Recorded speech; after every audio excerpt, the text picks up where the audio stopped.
Hello and welcome back to HCS Weekly. I thought, yo, this is my life. I have to go pro in Halo. In my head, thought that was more efficient, and I guess I was right. He was like the god. We would have to 2v1 like just to beat this guy. Like I don't know, man. I was trying to reach you, and you're like, oh, see you guys later. A lot of Halo in my life, man. It's been a fun journey.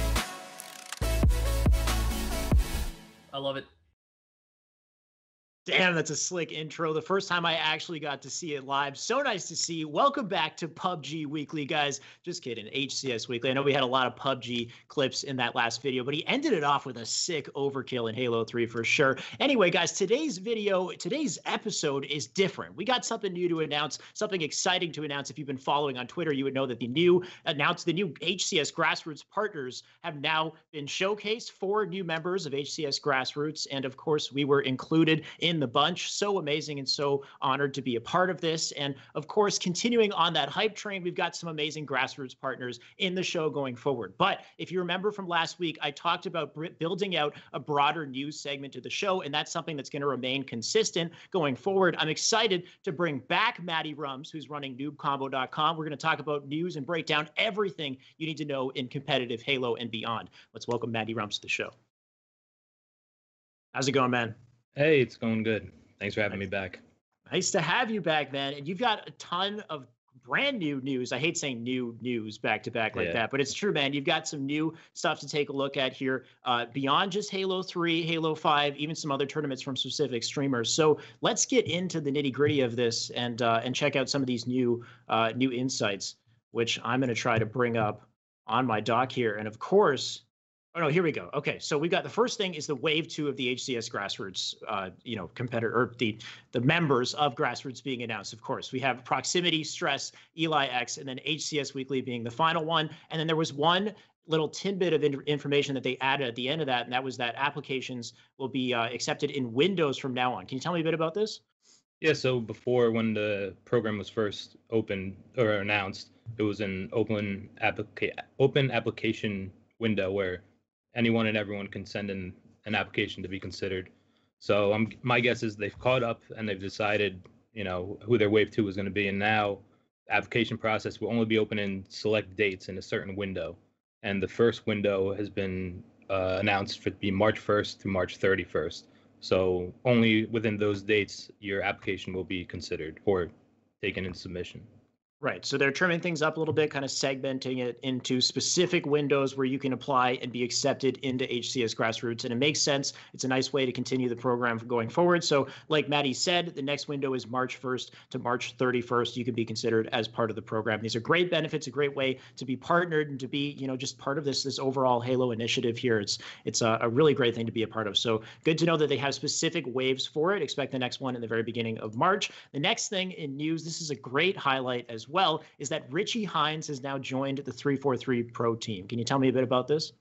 Yeah, so on Saturday, he announced that he's officially joined the pro team on his Twitter, and he'll be joining Clutch, or Wes Price, who previously was announced as the team lead. So he'll be, working on the multiplayer for Infinite with him. Right. So like you said, working on multiplayer for Infinite, do you happen to know what exactly the pro team is? Like if we could describe like what that means, is that, I guess, their game testing, so to speak? Yeah, they're game testing, but I guess it's like the next level especially since they're former pros. I guess, no one will know it better than them. Yeah. So they're just going to make sure it's top notch. Yeah. And I think, of course, it goes without saying, but one of the biggest things going forward in the next Halo title is direct feedback from the community, and especially members of the community who know Halo very well, have been competing in Halo, dedicated to Halo for a long time. And Richie Hines is a perfect example of that. Clutch is a perfect example of that. And I know we also heard that Miquin, and he hasn't announced it yet, but Miquin's been given off a couple signals that there might be an opportunity for him with 343. And if I had to guess, it would probably be that he would also be joining the pro team as well. You think so? Yeah, that's the rumor. I think he's already moved to Seattle. I know he at least was talking about moving to Seattle, and he said he couldn't compete. So my guess was he can't compete because he's now a part of 343. Yeah, so it would make sense.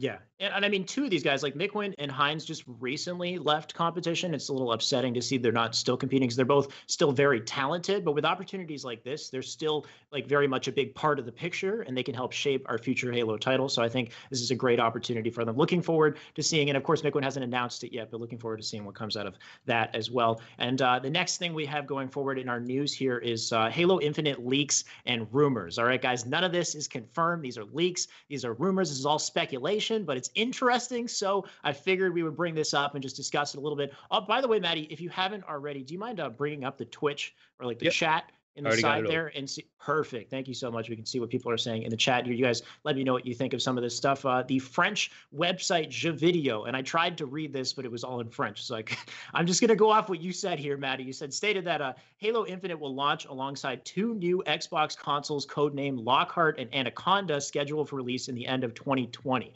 What's this all about? Yeah, so we knew that they were working on 2 new consoles that were codenamed Lockhart and Anaconda. That was, released, not officially released, but that was discovered a while ago. But the new thing was that Halo Infinite will launch alongside the consoles. That's the new piece of information that is interesting. But the site's also stating that it will be playable on Xbox Ones, so you don't have to worry about buying a new console, which makes sense because Xbox and Microsoft have made it clear that they want as many people to play their games as possible. So if they were to restrict it to just new consoles, that would, I feel like, shooting themselves in the foot. Yeah, I mean, that's absolutely true as well. Even just extending off of that rumor is the idea that apparently Xbox Live is going to go cross-platform onto a variety of different systems, including maybe the Nintendo Switch. So they want to make their games available everywhere that they can. So it is nice to know that it's still going to be playable on Xbox One, but it does bother me because I invested $600 and I'm Canadian, so it's $600 for an Xbox One X, and I wanted to see the full power of my Xbox One X being utilized for this game. And I guess it still is, but now what we're looking at on the market here is you got an Xbox One, which I don't know how many teraflops that has. I think it's like 2 teraflops or something. You've got Lockhart, which is apparently a 4 teraflop. I'm not a techie, guys. 4 teraflop GPU with about 12 gigs RAM. So kind of similar to the One X right now, but the One X is a 6 teraflop, so it's even more powerful. And then you've got like an even beefier one with the Anaconda, which is apparently like a 12 plus teraflop machine with 16 gigs RAM, which is like a hardcore gaming PC. So you've got the game is going to be displayed in completely different resolutions and frame rates. Hopefully that is consistent. I just don't know what we're going to see on the base Xbox One. It sounds a little. Yeah, it definitely will be interesting. Yeah. But there's also a second piece. Yeah. Another website called Thurrott, which also stated what we just mentioned. They included in their little report that 343 is, quote unquote, trying to make the story adapt to decisions that the user makes, and the game may have more RPG elements than prior versions. Right. So that's pretty interesting because there was also a post that I found on Waypoint from December where someone had posted a link to a job posting at 343 that for a senior system designer that was familiar with RPG and shooter game mechanics. Mm-hmm. So it's kind of, I don't want to say it's proving that that statement's true, but it's further speculation. Yeah. And I mean, that's news that I can't complain about that. I think that's one thing that we want to see is a growth on the campaign side of things of Halo. I think that's something that's been a main staple in the Halo franchise. And since Halo's become more and more linear, I find more and more just your typical blockbuster kind of filling the mantle that Call of Duty was on before Call of Duty just, scrapped their single player altogether. And I think that they really need to build that out. And it kind of plays into the rumors that I've been hearing. Guys, it's just all rumors, all speculation. I have no idea. But I've heard a rumor that they could be trying to make 2 separate games, one that's specifically campaign focused, one that's specifically multiplayer focused. And by splitting their efforts, they could build out something broader in both categories. I don't know. But having RPG elements does sound like, like a logical kind of obvious choice going forward. If you're going to have a broader campaign, you're going to need some sort of a growth and a progression system to incentivize more playing, right? Yeah, and like you said, all speculation. None of it's confirmed. Right. Yeah. We're all going to have to wait till E3. Yeah, we're just here nerding out, hoping that that something here is true. We got something to chew on between now and E3, and then onwards. Hopefully, there's a beta or something to keep us going as well. But we'll move on from the rumor, from the speculation for now. We have Nightfall GG that we talked about last week. So Nightfall is a collaboration between Europa Halo and I keep forgetting Splinter, thank you, that came together to form Nightfall GG, and they're having a Halo 3 draft cup. So if you're a European player, you want to be involved in Halo 3 competition. They just recently released the rosters and the captains. There's 8 teams here. You want to run me through this? Yeah, so just the captains. We don't need to go into like the whole. Yeah, sure. So the captains are pretty, if you're familiar with European Halo, pretty familiar names. You have Hollers, Flames, Flux, Batchford, Outcast, Looney, Warlord, and Havoc. So all pretty top tier European players, I guess, evenly split up, so nothing is too dominant. Right. And then how exactly does that work? They form teams. There's no prize pool or anything at the moment. No, I don't believe there's a prize pool. Players who were wanting to compete were registered themselves, and then last night they had I didn't get to see it, but it says it's a draft. So then each captain must have did a snake format. So they went down. Each captain picks picks a player, and then they work their way back up from bottom to top until all the players are picked. Yeah. But I think that takes place on March 3rd. Okay. Perfect. And I think if you guys are interested in competing in Halo 3 in the European side of things, more details on this would be available on twitter.com/EuropaHalo. So you can look up Europa Halo on Twitter or at NightfallGG. They're probably both talking about the exact same thing. So you'd find more details and relevant links there. Let's continue the discussion on available leagues and ways to compete. So if you're competing in Halo 5, there's still the Halo 5 Draft League Season 2, which has registration right now. It's open. Tell me a bit about the details here. Yeah, so season 1 is just finishing up. I believe they're in the semifinals of the postseason, if you want to call it. Yeah. But they've opened up registration for season 2, so it's similar to what Nightfall is doing. But the way they have it is everyone who's competing, they all play free-for-all matches, and the top players are picked as captains, and then each player after that gets assigned a price. And then each captain is assigned a team salary, and then they pick their players based off of, they have to budget their money and pick their players based off of the price of the players. But season 2 is open now. You can register if you go to their Twitter, which is twitter.com/Halo Draft League. There's a link to their Discord, and at their Discord is where you can register. And as of 2 days ago, I took a look, and they said that there was over 130 players registered so far. So definitely a lot of people. Yeah, not bad. There's some good competition there, especially if you're still investing time and grinding in Halo 5, prepping yourself for Halo Infinite, whatever it may be. Over 130 players registered in the draft league, so go check that out if you're interested. More things from UGC as well. This is so awesome to see. If you're a Halo 2 fan, UGC's Sanctuary Cup was just recently announced. This is a Halo 2 4v4 Team Slayer weekly tournament, I guess, right? Tell me a bit about this. Yeah, like you said, Halo 2, which is my favorite, so I'm excited. A lot of people's favorite. Yeah. 4v4. As of right now, it's Team Slayer. I talked with Eric from UGC, and he said he'll look into maybe adding some other game types, but he has to find the settings and the map variants and all that. But as of right now, Team Slayer only. It's going to be held every Sunday at 1 p.m. Central Time, starting. When was it? Starting on the 3rd. So this weekend. Soon. Yeah. And there's a $100 prize for first place, winner take all, each and every week, and it lasts for 5 weeks. So it's not a massive sum of money by any means, but $100 is a nice little incentive to continue grinding and playing some Halo 2, and it's something we all know and love. And I would love to see some live streams and some people broadcasting some of their gameplay here and to kind of bring some life back into Halo 2, one of the most awesome Halo titles. People, a lot of people would argue it is the most awesome Halo title, but either way, nice to see some Halo 2 being played. More Halo, we got Halo Australia, Queensland, Logan Land announced as well. What's this? It's Halo 3 4v4 and Halo 2 2v2. More Halo 2 there as well. Yeah, so Halo Australia is a community, based in Australia. Right. And they've announced their biggest event, which is this Queensland Logan Land. Only 16 teams can register due to venue size restrictions. Sure. so 64 players, but it'll be a double elimination bracket, and it's held on April 27th and 28th at the Logan Metro Indoor Sports Center in Queensland, Australia. The Halo 3 bracket will be seeded by online placement, so they're going to hold 4 online tournaments for seeding purposes for Halo 3. That's be on March 3rd, March 17th, 31st, and April 14th, all leading up to the event. The Halo 2 2v2 will just be a double elimination bracket, randomly seeded. Right. And as of right now, there's a $1,650 Australian dollar prize with the chance to increase based on the number of players that register. Awesome. So nice to just see an Australian Halo community, still having events, tournaments. And if you want more details on this, you can check out haloaustralia.com. And more details will be available there as well.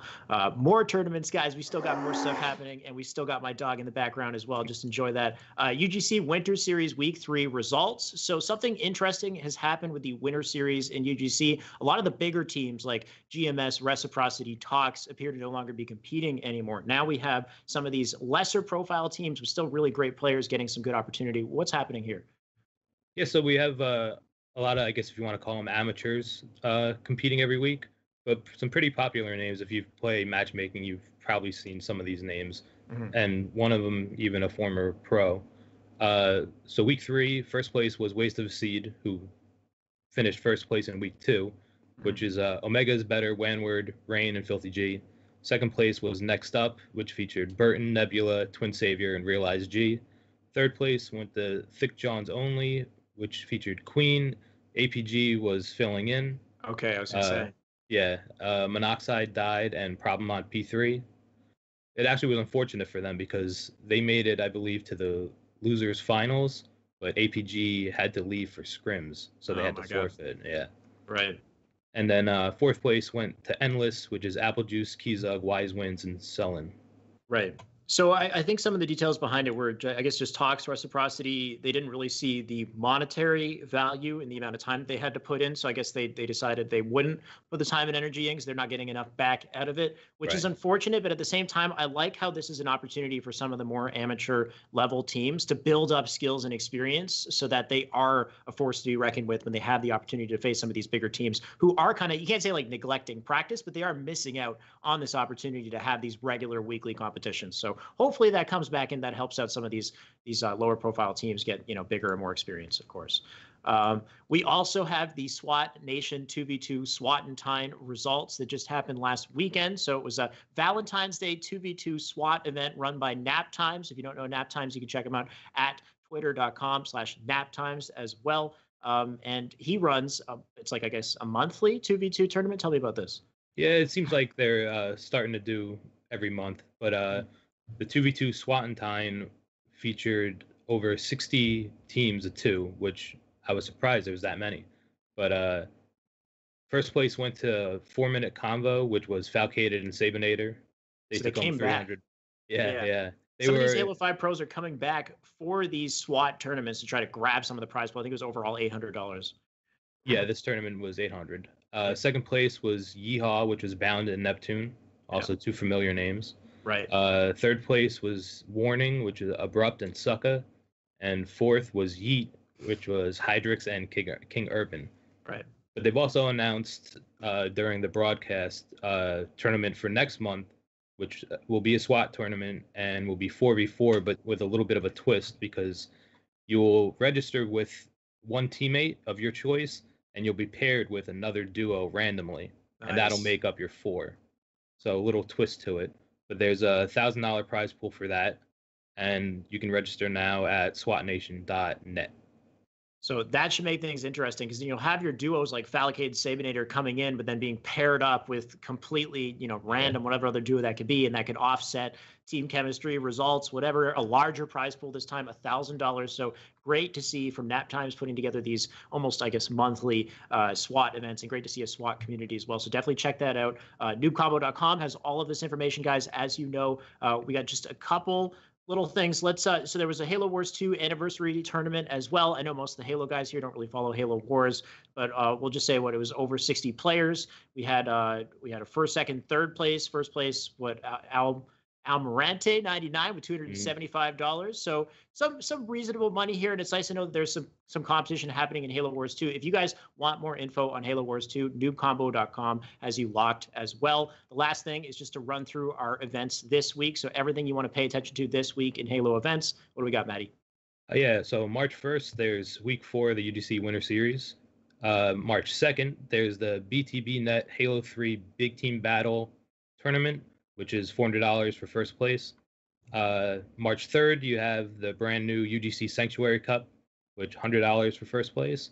And March 4th, you have UGC's Double Down week number 3, which they also added a prize. Each week first place will take them $100 as well. Awesome.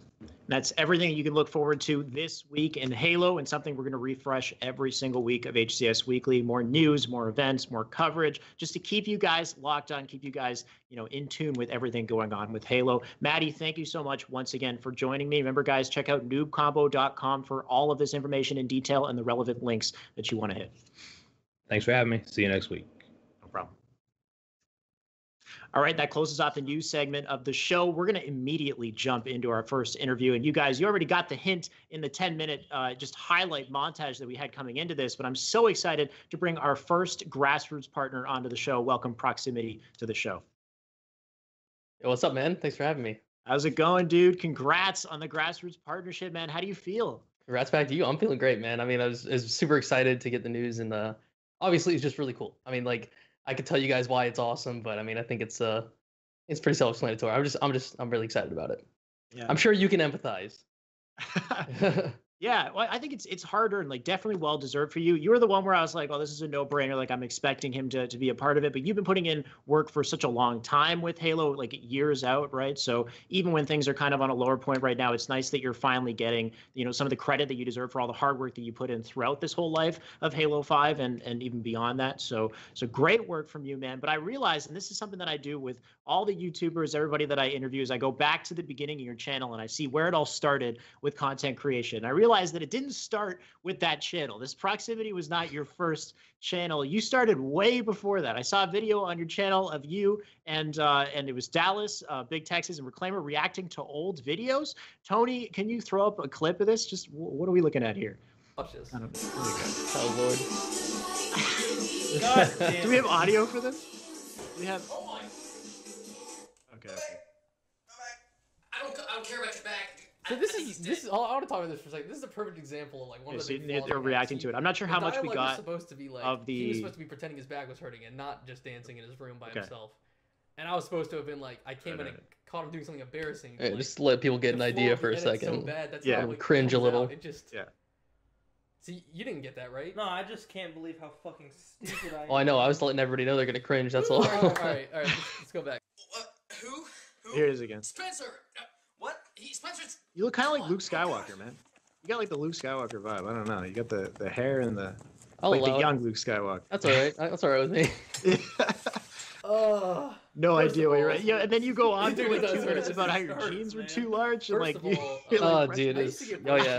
Okay, Tony, we've got the gist there. Okay, so what's going on there? Because that's before Proximitty. This is like some of your old YouTube stuff. What is this? Yeah, so I really liked making videos for a very long time, and it wasn't just like my passion for gaming and making videos were initially separate, but eventually they kind of course, meshed. And really, at this time when I was making these videos, it like being a gaming YouTuber or streamer, that wasn't a thing yet. So, I like making videos, and I thought, who doesn't want to be a YouTuber? That's like been a dream for a long time. So that was about 2010, then 9 years ago, I guess. And we just, we were in high school, get off school and go and, make some dumbass videos. They just weren't good. They're so, oh man, they're hard to watch now, but they're funny, at least to look back. And it's nice to see the progression and growth from that to here. So, yeah. I hope that answers the question. No, for sure. And it's all kind of like groundwork, like prep work into what you eventually became, I guess. And it's nice to see Dallas there as well, because you're still hanging out with Big Texas on a regular basis. You guys are still playing together. How long have you been friends? That must go way back. Yeah, we got lunch today, actually. So, yeah, we hang out all the time. But he and I have been friends since elementary school. We just went to the same school and had, same classes and stuff. We were always cool, but we didn't become really good friends till about middle school when Guitar Hero was all the rage. Nice. He and I just were both super into Guitar Hero, and then we just kind of pushed each other to get better because we always wanted to be better than one another. And then he actually started getting more into FPS games and Halo, and he's actually the reason that I got my own Xbox for the first time ever, because I'd always played Halo with friends, but I never had my own setup. And we got into FPS together, and then we're still obviously really good friends and still playing Halo. So the rest is kind of history there. Yeah, so we can thank Dallas for all the time a little bit, spending into Halo. Well, there you go. He just invited you to the entire franchise of things, so that's nice to see as well. Now, I remember at one point, it was one of your videos, I can't remember what it was, but I think you even said you went against, maybe not against your high school teacher or something. You said, they asked, what you wanted to be later in life, and you said either in, film or gaming, and your high school teacher, responded to that angrily, saying, there's no opportunity, you can't do anything. Yeah, that was a professor of mine in college whenever I was in school. She just kind of asked, because all of us, I was an art major, because I like to draw and do other things like that and graphic design. So that stuff is interesting to me. Obviously film as well is what I wanted to study. So doing that, it wasn't an unusual or unnatural question to ask the class. What are you planning on doing with this art degree? Because there are so many ways you can go with it. So right. My answer was honest, which was I want to do something that I'm either creating videos, doing filmmaking, anything of that nature, or playing video games. So kind of turns out I'm doing both. But yeah, they didn't respond super positively to that, which I really can't blame them. I'd love to be super spiteful of it, but I think it makes sense, to be fair. So at what point did the content transition from the stuff that you're doing in the past to just 100% Halo dedicated? So that was a whole thing, because I had an initial channel with a couple friends, and then I had my own channel, which is what we saw those videos getting pulled from. And then Dallas and I made a gaming channel, and then I made another gaming channel with some other friends, and then eventually I started actually consistently uploading gaming content. I did upload a lot on those other channels, but I didn't take it super seriously. And I finally got in the right mindset to where I wanted to grow my channel. I wanted to make videos that could actually attract a new audience and be productive. And I started doing that on one of our group channels, and actually Dallas and I were both active on it at that time. And I talked to him about it and said, hey man, I think we should both leave this channel. I had about 300 subs, which isn't a lot, but it's also not something you want to walk away from when you have, sure. That was a lot for us, that was a solid amount. So neither one of us wanted to leave that channel, but I was it wouldn't be fair for him to keep it. It wouldn't be fair for me to take it. So we should both split, make our own channels. And that's actually what we did. Excuse me. And that channel that we split from when I moved away from that one and started my own, that's the current channel that you would know me from. So and he's also done well on his channel. He's got over 3,000 subscribers. So I think it was ultimately a good thing for us to do it. But yeah, we split into that, and that was purely gaming driven, and that was around the start of Halo 5. It was a couple months before Halo 5 came out, so I kind of moved into that. Wow, what a time to split as well. Yeah, it was good timing, actually. Yeah, because then so first, before we talk about things picking up, where did Proximitty come from as your name as well? Oh, okay. So that one is not actually as cool as stories. Okay. I wish it was. It's just that whenever Halo 3 was the big game, and I learned about the MLG scene and professional gaming, I just noticed that all of the pro gamers had really cool gamer tags, and so I wanted something that sounded cool, because my gamer tag at the time was xcole919, because I didn't care, I just wanted to play, so I just made an account that was vacant and played. But I wanted something that sounded cool, and I saw the word Proximitty. I didn't even know what it meant at the time. I was just that's dope. So that's dope. So I went to go make my gamer tag that, and I had to add an extra T for vacancy purposes, but now I keep it as a stylized thing. Also, there's a giant music channel on YouTube called Proximitty that's spelled the correct way, so I think it's important to keep the 2 T's at this point. So yeah, right, it's like EDM music or something, right? Yeah, something like that. I don't even go to the channel, but yeah, fair enough, man. It just happened upon you, and you took it on, and now you're Proximitty. And by the way, guys, I'm going to cut out for a second and just say, if you are currently in the chat, you're watching, you have questions for Proximitty, make sure to put your questions in the chat. Tony, I know you're there listening. Tony, if you can please check the chat, and I don't care what kind of questions, silly questions, serious questions, I'll filter them in my head before I read them when you send them to me, whatever they are, as long as they're appropriate, guys. Just any questions that you have for Cole, aka Proximitty, let him know in the chat. Okay. So as far as the channel goes, when did things start picking up? So you switched off. Halo 5 started. Was it the beginning of Halo 5 that things really started to boom? Yeah, it was about 2 weeks into Halo 5. I was making like little highlight videos and just good plays that I had made. I couldn't stream. My internet at the time was like not good enough, so I just recorded all the time and essentially made stream highlight videos, but they weren't actually from a stream.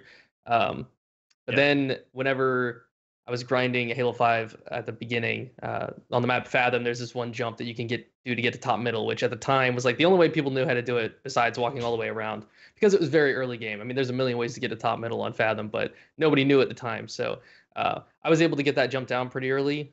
It was like kind of a known jump. Like if you were playing online, people knew about it, but a lot of people didn't know how to do it. And I figured out how to do it consistently and just made a video on that because my friend Seth was like, you should make a video on that. I bet it would do well. Game's new. People are looking for that. And I didn't really want to because I didn't want my channel to turn into like a tips type of channel hub. And I wanted my content to be more personality driven. So I was hesitant, but I did it. And the video popped off.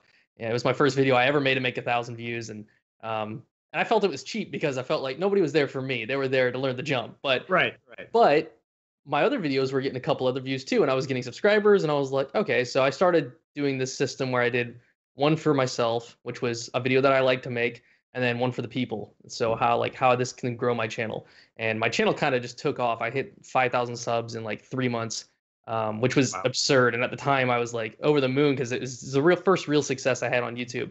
And then eventually I started straying away from the tips entirely because that was the only reason people were coming to my channel, and that was exactly what I wanted to avoid.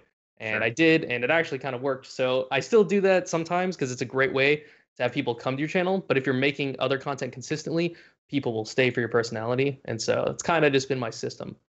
Interesting. And do you feel that you can't like give your full personality to the tip type videos? You can like it's a little harder. No, I think you can, and I think that's actually one of the reasons why it works for me really well is because one, I don't want to give tips on something I feel like I don't have a good understanding of. So I think like it's actually a helpful video, which obviously helps. But then also, I do like to do it in like a live com format, something where it's more interactive, so people can kind of get my personality as I'm going through it, and people are more inclined to stay.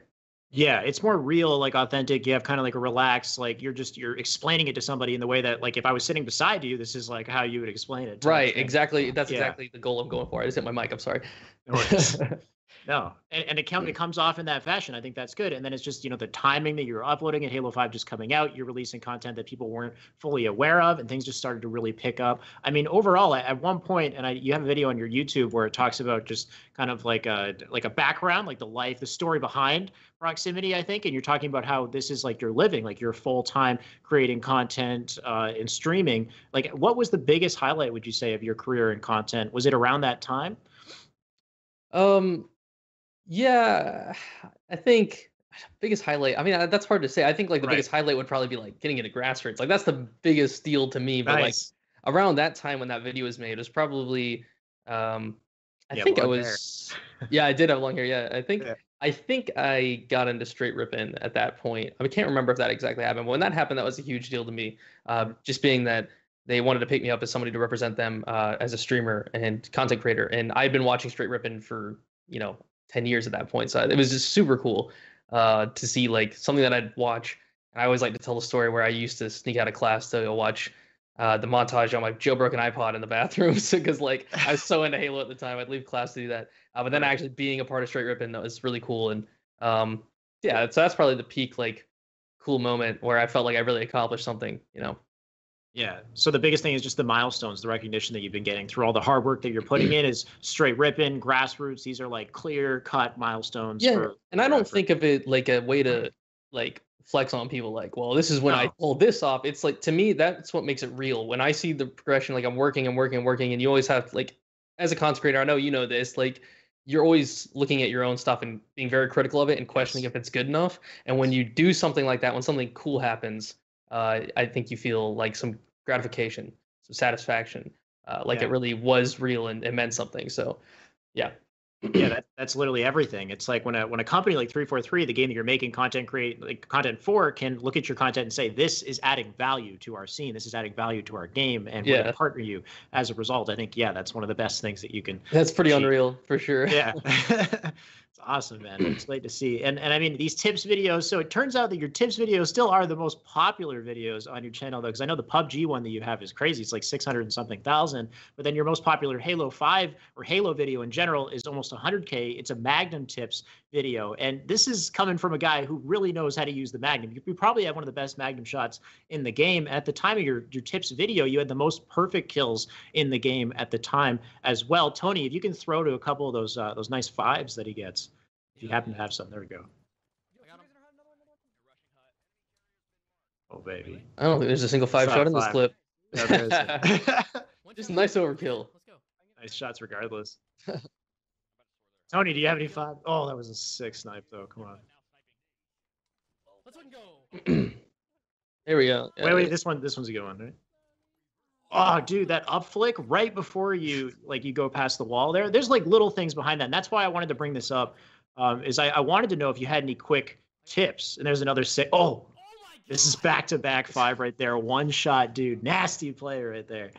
So what would you say about like your experience with Magnum? Tony, you can switch it off. He's still lasering people. What would you say are some of the biggest, most important things as far as having a solid Magnum shot in Halo? And this probably applies to other guns too, all the other guns. Yeah, I mean, it's hard to say because I mean, there's nothing I can say that's just gonna make your shot good. But I mean, like obviously refer to the video that I made. The tips video is gonna be far more in depth on like what I can say. But I think the biggest thing is so for me, if I want to get good with a weapon, I'm gonna use that weapon exclusively. And that means for every situation. So if you want to improve on your Magnum and you're playing like Ranked Team Slayer and you're playing with the settings where you have your assault rifle as part of your spawn kit as well, sure. I would ignore the assault rifle. Start using the Magnum in really uncomfortable situations. If you're relying for your assault rifle up close, and then you're interested in getting into like some of the sweatier, more competitive stuff in Halo, you're not doing yourself any favors like not using the Magnum up close. Because when you go play HCS, that's what you're gonna have to do, and it's very difficult. It's very different than just spraying someone with the AR. So like, just commit to that weapon and spend time with it. It's gonna take time. But once you get like more of an understanding of the hitboxes on it, the feel of it, the aim assist ranges, that's really how you need to look at it. You need to dissect it. You need to understand everything about it. When do you lose aim assist with your hip fire? When do you lose it with your ADS? So you need to know like what's the most optimal way to shoot at people. Things like when to rescope during gunfights, stuff like that. Right. There's a lot of things that go into it. But yeah. Spend time with it and focus on what you're doing. Think about what you're doing, and you'll start to notice things that work and things that don't work. And then you eliminate the things that don't, and you'll get better. Yeah, and I like that idea of kind of like putting yourself in situations where you're under a lot of pressure and you're forced to adapt, and taking mental note of what you're doing, what your right stick is doing, your left stick, what you have to do to overcome these situations, and trying to apply that mindset to future gunfights as well. One of the biggest things you do really well is pacing your shot, and we saw it on that 5 in Truth. Is the last shot you waited a split second to make sure you had the headshot and then flicked up on the right stick. I think pacing is huge, and then you talked about reticle placement as well. Those two things, I think, for sure. And with the pacing thing, I don't like. Yes, I'm 100% pacing my shot. I don't like to call it that because I think when you name it that, I think everybody's immediate reaction is to literally pace every shot. Right.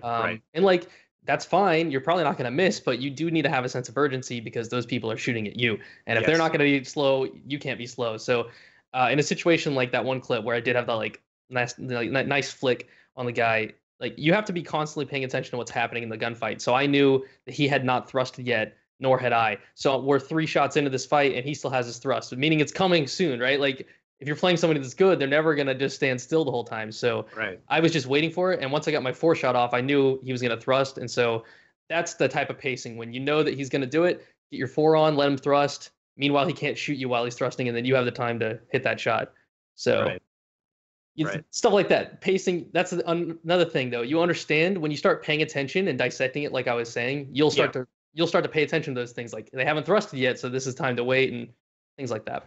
Exactly. And you say it in your video as well, and I'd recommend you guys go check it out if you haven't already. It is one of the most popular videos on the channel, but it's pacing, but pacing intelligently, right? There's a system behind it. Yeah. Especially like you said, the earlier point in the gunfight, players don't typically burn their thrust immediately. You can fire off some of those shots a little more quickly, but always having in the back of your mind, the knowledge that they could be thrusting, they could be doing a quick movement in some way or another, and you might have to slow down that last gunshot or whatever it is. But yeah, just being constantly aware of the situation at hand and adapting to the situation. So it's always going to be different. Either way, great video, and that's that's why you're here. That's why you're partnered. So you are partnered with HCS Grassroots. That means that you're flying off to South by Southwest for the Invitational. So are you looking forward to it? What can we expect to see from you at this Invitational? Do you have any insights? Well, I know that I'm going to be doing a stream there. There's stream setups for us. The Grassroots creators are flying in to stream for 4-hour shifts for 2 different days, so Friday and Saturday, I'm pretty sure. And then also there's going to be a main stage match for content creators doing BTB stuff like on main stage. So that's going to be kind of goofy and weird, but it's going to be a lot of fun.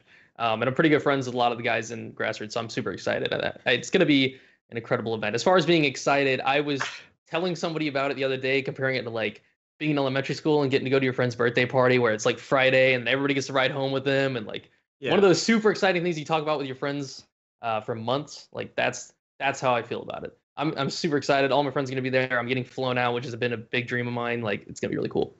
It's hardcore fanboying for sure. What do you know about that? I am. Yeah. and what do you know about that big team battle? Do you know like what your team? I guess it's all going to be like decided there or something. Yeah, I like think all it's content creators or something. Or is it pro all members? I know is I don't know who's playing. I think there's I just want details. I think there's people. There's like a little tournament for like the audience there. That's like a little doubles tournament or something. I think, and the winners of that get to play. I'm not sure. All I know is I'm playing in it, and it's gonna be fun. So that's what I know. Well, looking forward to seeing you there as well. Hopefully, I'm actually not even 100% sure, but I think I'll be there with you. But we'll figure it out when the time comes. Yeah, I hope you're gonna be there. I should be. But... it's weird because for you guys it's easy because it's just like it's Proximity, Eli, and Stress. You're all individuals. They just fly you out. But they added HCS Weekly. They didn't add ShyWay, the Grassroots. They added the show. So anyway, we'll figure that out and let you guys know as soon as we do. So does the recent Grassroots partnership like inspire more content creation from you? Because how has the content grind been with Halo recently? I know Halo's at a bit of a lower point recently, and you've been dabbling in other games. Like, what do you think of Apex as well? So how's the content grind been there? So I'm actually at this very strange impasse with content because I do feel it's hard for myself to come up with ideas for Halo in this current moment. It's just because we do have things on the horizon, but we are kept in the dark a lot about that. And we are left to what we've been playing for years to, make things happen now. And while I'm okay with that because I really enjoy MCC and Halo 5 still, I'm a huge Halo fan. I'm always cool with gaming those games. But as far as content comes, it's like, what have I not done yet? And that's just tough, trying to think of things to do. And meanwhile, Apex has just come out and, everybody's loving this game. I'm loving this game. It's a lot of fun. And I'm grinding Apex and just having a blast, but I don't want to make a lot of content on that because I feel like I'll be like neglecting Halo, and I just got the Grassroots opportunity, and I feel like I want to capitalize on that. So I'm really in this like weird mental state of like, what do I want to do? So I'm struggling a little bit because it's in this funky position, but I got a video out with Ubernick today. I'm super excited about that. I think it's a good video. So we're trying here. I'm trying to be a lot more regular, but I'm struggling with ideas for sure. I think, and I feel you on that. I think one of the bigger things is going to be collaboration like you're doing with Uber Nick, and I would love to make some kind of content with you sometime. We'll figure it out. Down, for sure. I'm talking with the Reclaimer as well. I think that's one of the biggest things is just kind of bringing the content creators of the community together and creating unique, interesting content between each other because, some people are running out of ideas, and it's been a long time. You guys have been making content for a long time, so it's understandable. I saw you playing the head-to-head playlist as well, though. So like little, like new playlists and things come out here and there, and you're still able to kind of, grab content on that as well, right? Yeah, for sure. I mean, anytime a new playlist, especially something like Head to Head, which has not happened yet in Halo 5, we have a ranked 1v1 playlist. That's new. It's very interesting. Especially something like that. Yeah, of course, it's always a great time to capitalize on content because that's going to bring interest to the game and get people back to at least check it out, if nothing else. Mm-hmm. And just with that happening, naturally, they're interested to see what the content creators think. So yeah, it's always a good opportunity, and that keeps things fresh. But if those things aren't constantly changing, or if they're not a big hit, then it's kind of a dead end. People might be interested initially, but if it's not something that's popping off, then people don't really stick around for it. Right. Even if I have fun with it, like the head-to-head playlist, I've enjoyed when I've played it. I haven't really grinded it, but every time I've gotten on it, it's been pretty fun. Yeah. And the content I've made on has done well, so I probably should do more for sure. But I don't know. Like at the end of the day, we've still been making content on the same game for years and years and years, and it's getting tough. But I agree for sure, and I'm very interested in doing more collabs in the future because I do think that's a way to not only keep things interesting for the viewers, but of course, I think it shows that the Halo community is strong and that the creators want to stick together to like work together to like make it the best thing it can be. It's not just like we're just trying to all look out for ourselves. We're just like, working together. No, I agree. And that's the thing is like, people worry about the population being lower and not having a community, but with lower population, you actually get a much tighter, closer knit community at the same time too, right? Because all of us kind of band together and we all create content together because we all but the only ones remaining are the ones who truly love and are passionate about the game, the franchise. So I think there could be some good stuff coming out of there. Nice to know that you're interested. I'm sure we'll have to figure that out as well. Now, one other thing, regardless of whether or not you're creating content on a regular basis, you are still gaming all the time because of course you're a gamer. One of your recent YouTube videos, you talked about age in gaming, and this is kind of like a whole other discussion, but apparently because you're 25 now, you're like an old man, and people were talking about the idea of whether or not gameplay deteriorates with age. What do you think about this? What's your thought process on age in gaming? Well, to be honest, I don't remember what conclusion I drew in the video, but after, just off the top, I think it might be a little bit tougher to keep up, but I do think it's entirely possible. I know I really saw that happen in Halo 5 whenever the freaky movement meta came in about a year and a half into the game or so. And, you just started seeing that becoming more and more common and more players were utilizing these crazy jumps. And I think you and I had a conversation about this where it ended up becoming a necessity to the meta. Like it was no longer, oh, these players just do cool things. It was like, you need to be able to do these things or you are going to lose because the game just got that way. The movement became so important. And me just being not growing up and learning advanced movement games, like I'm playing more traditionally.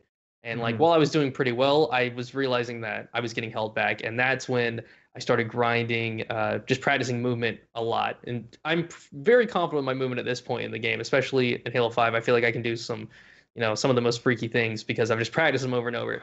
And I just think that took probably a little longer than it might have if I was 16, but I don't think that you can't do something just because you're older. I still think my shot is, top tier. I think I can keep up with anybody when it comes to that. So yeah, like getting older may have gotten things a little bit more difficult, but at the same time, I feel like I'm wiser in game for sure. Just I've been in so many situations so many times and I understand the game pretty well. So, I think there's a little give and take to it. Yeah, I think, that's the biggest thing. You're definitely wiser. You're definitely, like you said in the video, right now, you're a better player than you've ever been, despite the fact that, you're growing up in whatever way it is. Like, I completely agree. I feel like age is not really a factor in this. It's more so just the fact that responsibility comes with age. That's more the difficult thing, is that so many other things in your life come into play, and now you're expected to do so much more because now you're an adult. Now you've got all these other, expectations. But I think that the skill is still there, the wisdom's still there, and I mean, I'm seeing it right there. And even with my own gameplay, I'm so much better than I was back when I was 19 or 20. And like, yeah, sure, maybe I had the grind time where I could play for 12 hours and not feel a thing. And now, maybe my forearms get a little sore, but like so much, you approach the game in such a more intelligent fashion. But anyway, I wanted to segue from this into saying so, even despite the fact that you're 25, I'm hoping that I'm going to see you competing in Halo Infinite. Do you see yourself competing at all? Or are you just going to strictly do content creation, or? I think if I don't know, it depends. First of all, I have to see, how the game is, how it plays. I mean, I'm assuming I'm going to love it. I'm hoping I do. I'm planning on loving it. So hopefully it's good. If that's the case, then I'm going to be on it. I'm going to be grinding. And the way I am, I'm naturally always going to want to be the best I can. I'm going to be grinding the ranked playlist. I'm going to be doing the best. And when I see pros and matchmaking, I'm going to get excited because I'm going to want to try to beat them. So, I mean, I don't know if I'm going to be trying to compete, to be honest. It takes a toll, and I've spent a lot of time and not exactly gotten the placings I would have really liked. So I think that's a lot of people. But either way, I don't know. I don't know yet, but I'm not going to say no just because I know myself. And whenever I get into a game like that, it's hard for me to turn that off. So yeah. Understandable. It's a huge commitment, sure, but hopefully, that's the thing. It all comes down to Halo Infinite, what kind of game we're expecting, but hopefully it's going to be an amazing game. Hopefully we all fall in love with it, and then we'll take it from there. We'll figure it out from there. But before we jump into the Q&A with the chat, remember, guys, if you're in the chat, any questions you have for Proximity, any questions about the discussion, even for myself, whatever, just let me know in the chat. You can write those down, and we'll read them out loud. What are some of the biggest changes, improvements that you would like to see in the Halo franchise with Halo Infinite specifically? Like coming like over from 3 and 5, some of the bigger changes, improvements. Obviously, I would like to see the most consistent connection we could possibly have. That would be nice.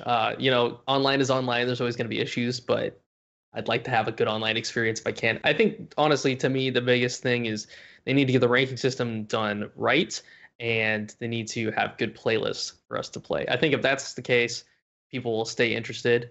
And, one of the biggest things is the gunplay needs to be satisfying. That is one of this, like, I think that's one of the hardest things, kind of an intangible for developers to pull off. But if they do, I think that's one of the best things for a game. Just having the core game be interesting to like play. It's satisfying getting kills. People will stay on it. They'll just want to keep doing it. Like the Halo 5 Magnum, I think it's done so well. They did such a good job with it. It's hard to use. It feels good to use, and getting that perfect kill is the best feeling every time, so just like something like that can keep you on a game for a very long time just because it's fun. Yeah, and that's actually one of the biggest things I hear from a lot of Halo pros, content creators, just gunplay being satisfying. So whatever they got to do to make those guns just, like you said, a perfect 5 with a pistol or a 4-shot with a BR, something like that is just like, and the 4-shot with the BR is just so exclusively Halo.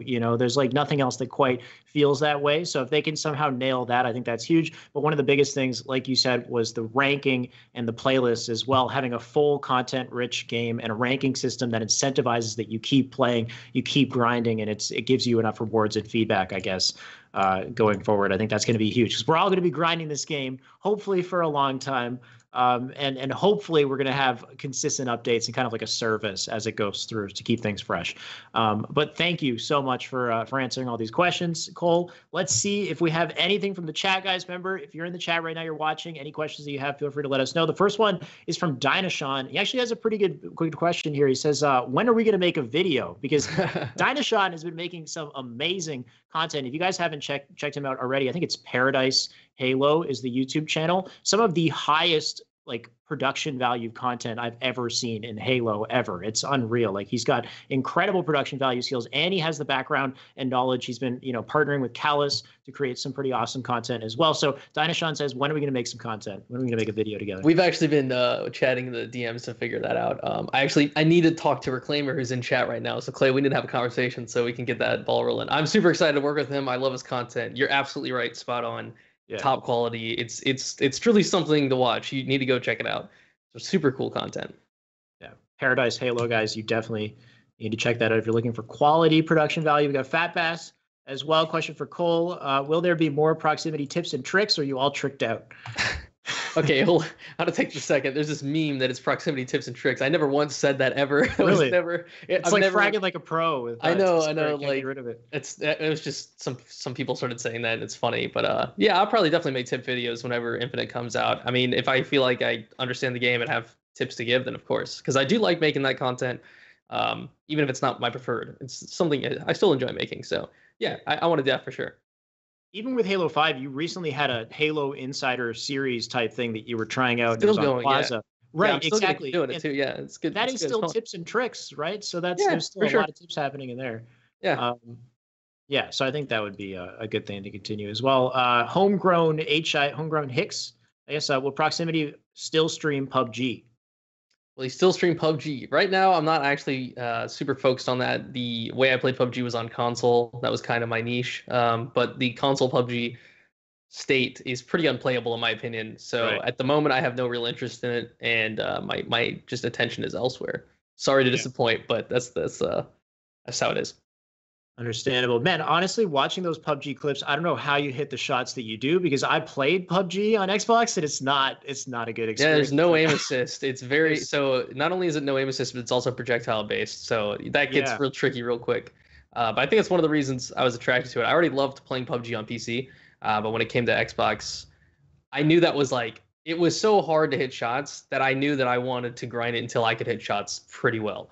And then like I never got like absurdly good, I don't think, where it's like I was never missing, because it was just so hard to shoot on that game. But I got very confident to win most gunfights in any range, and it was a lot of fun to grind. But playing at 25 frames per second and all the glitches, it gets to you after a year, and it kind of just took a big toll on me, to be honest.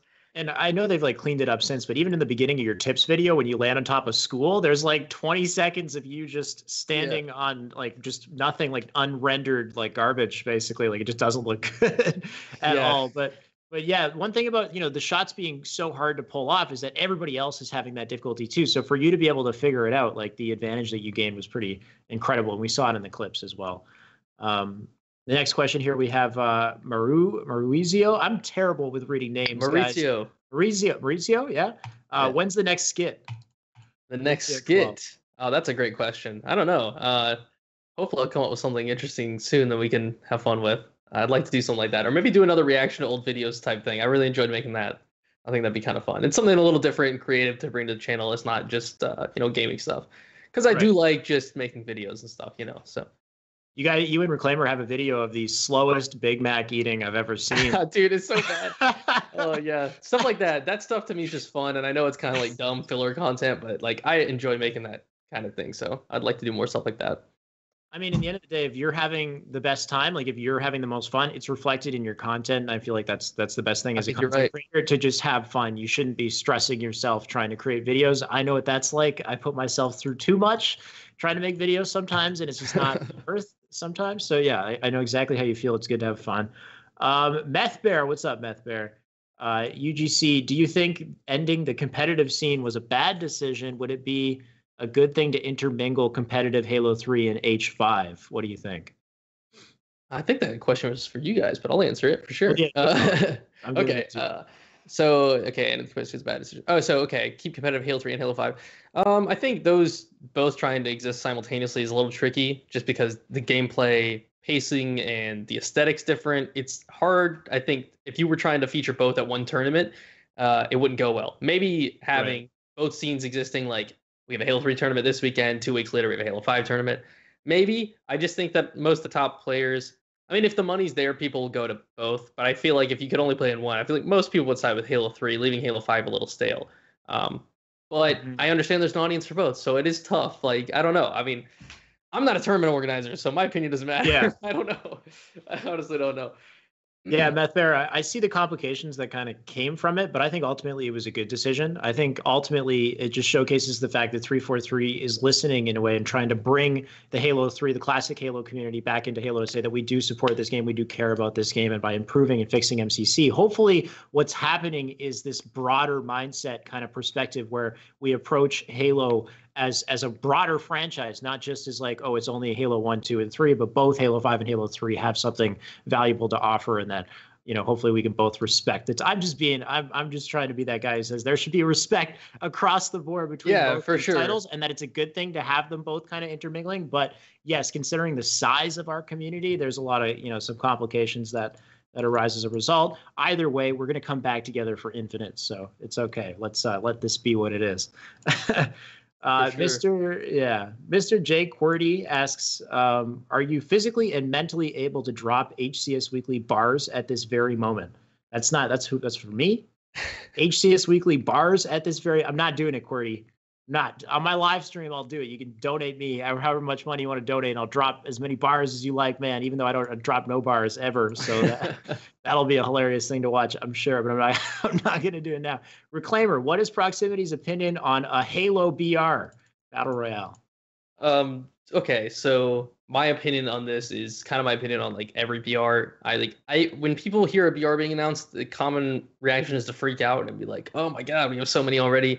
Which, like, you're not wrong. That's fair. But to me, it's like, if the game's good, like in the case of Apex, let's come in here and just mode over Fortnite and everything. Yeah, I mean, like, if the game's good, which it's a lot of fun, I'm loving it. If the game's good, great. If it's not, great. Then it'll just die off like the rest. So if I understand the perspective of like, well, I don't want them to be spending their time and money and effort on a BR when they should be focusing on campaign, multiplayer, whatever it is, from the Halo fans' perspective. But to me, If it's fun, great. If it's not, okay, I'll just won't play it. So even in the case of like when Black Ops 4 came out, Blackout was fun, but honestly, I just had more fun playing the regular multiplayer. Right. So that's what I did. So like I'm gonna play what is fun. That's like my opinion. If it's enjoyable, great. If not, okay. So. Yeah. I don't think people should freak out about it though if they do it. I would understand why they would do it. Like it's just a huge trend in gaming, and they're already a game that's a shooter. It has a huge name. Halo's a legendary name, whether or not we're in the best state of the franchise that we've been in the past. Like it doesn't matter. It's still Halo, and people know that. So if they hear about Halo BR, guarantee a lot of people are going to go check it out at the very least. Like the franchise foundationally, like the lore, everything involved in Halo, there's so much to work with if you were to make a battle royale. So it's so possible, and it could be so amazing. And yeah, like if it works out and it's good, like you said, we're going to play it. It's going to be awesome. There is one thing interesting about Halo though, and how it kind of separates itself, because it is an arena shooter, right? Like arena shooters are something that we're seeing a lot less of these days now that we have so many BRs in the market. And I've been seeing people like Summit1G tweeting saying, I miss like a good old 5v5, 4v4 arena shooter. Like I hope Halo Infinite is on PC. And he said that has like 15K likes on Twitter. So, I mean, maybe by the time Halo comes around, we're kind of burnt out of BRs, and we're looking forward to something like, more traditional 4v4, 5v5, getting somebody like Summit1G hopping on day one and playing on PC. I mean, like Halo could bring things back. I don't know. Stars are aligning for that exact thing. I think you look at the other example too with Apex. Apex Legends has popped off, and the Titanfall 2 numbers, of course, made by the same developer. This would be the parallel of like Infinite being Titanfall 2 and then the BR being Apex. So if the Halo BR were to pop off and do really well, people are going to start liking that style and that gameplay, and then they're going to want to play regular multiplayer, and that's when they're going to come to like the regular multiplayer side of Infinite, and then they'd probably fall in love with it because we all did for the same reason. It's just nothing. It's not like anything else. The gameplay, the gunfights, it's all different, and it's so much fun. So like that, it's Halo.